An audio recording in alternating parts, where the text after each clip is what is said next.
Yo guys, what's up? It's Brandon Body Logic here at the HyperHuman Headquarters. We're back with another video where we break down superhero science and psychology, also provide you the fitness and training tools you need to become hyperhuman. I will be talking about some of the things that occurred in the movie. If you haven't seen it yet, again, this is a spoiler alert, final warning. Turn away from this video or go watch the movie and then come back and watch this video. Okay, so Deadpool. Saw the movie and loved it. It was great. They did a really good job of integrating all the characters and storylines in a funny way. It was classic Deadpool humor. But what we really are seeing here is the Antihero 2.0, with this new character dynamic and character narrative that they're trying to tell in Hollywood. You see, Antihero 1.0 is the character that is flawed. He's conflicted, or he or she is conflicted. And they integrate their own malevolence into their own character and their own power dynamic. They're not a superhero proper. They're not interested in really saving the world. They're out mostly to serve themselves and, serve their own means. And, whether it's because they're trying to get revenge, or it could be the subconscious belief that they don't deserve or they're not worthy to be, that true hero. And people identify with antiheroes because we all have a shadow side to ourselves. We all have like a dark side, and we have to manage that and contend with it.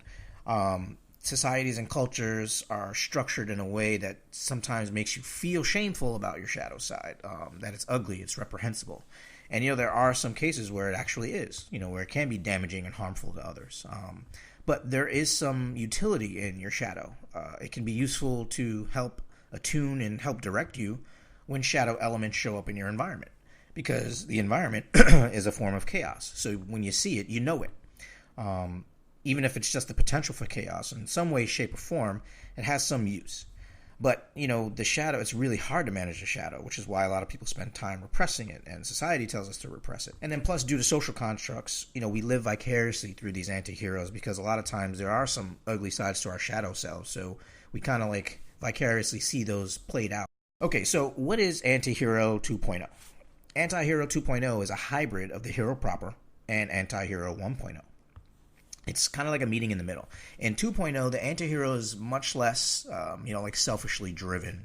They have little concern for others, but they start to incorporate a little bit more of a collective dynamic, and it raises the stakes out of their immediate domain. For example, Deadpool's immediate domain is his girlfriend, right? That's his world.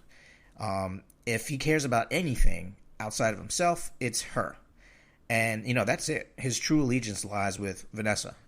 He's not really invested in anyone else. He realizes there's a bigger picture at play. So he starts to develop and create alliances in terms of partners and sidekicks and teams, because he's starting to come out of this shell of Antihero 1.0 and starts to evolve a little bit. He also realizes he can't do it by himself.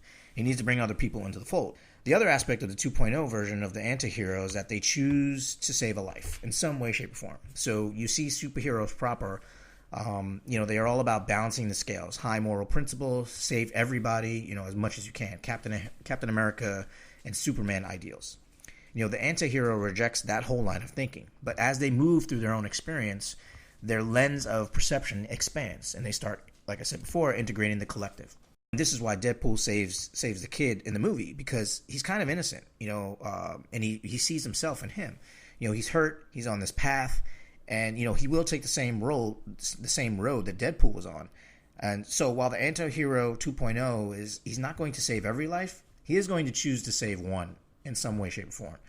Just save one. That gives him some skin in the game, some level of responsibility, some purpose, some meaning, stuff like that. If he can prevent that kid from getting all messed up like he did, then that's worth it to him. That has some kind of value in him.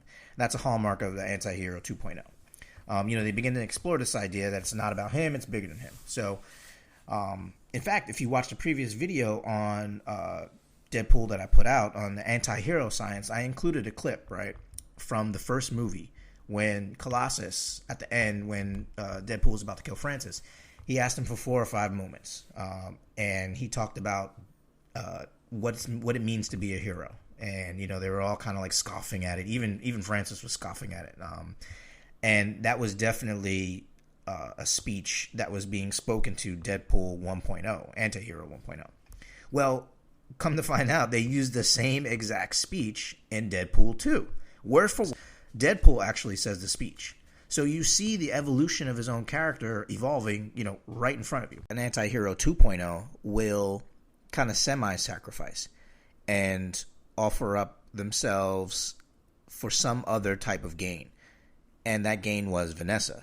If Vanessa wasn't dead, Deadpool wouldn't have offered that up, or he'd be much less agreeable to even the idea of that. So, because that's his world. But his world is considered dead. So he's like, what's the point of living? I mean, he tried to kill himself in the movie, if you saw it. So that's just the interesting evolution of the Antihero 2.0. Okay, guys, thanks for watching and listening in. Hope you enjoyed it. If you like this video, please hit the like button, subscribe, share it with your friends. Thanks for watching. Bye.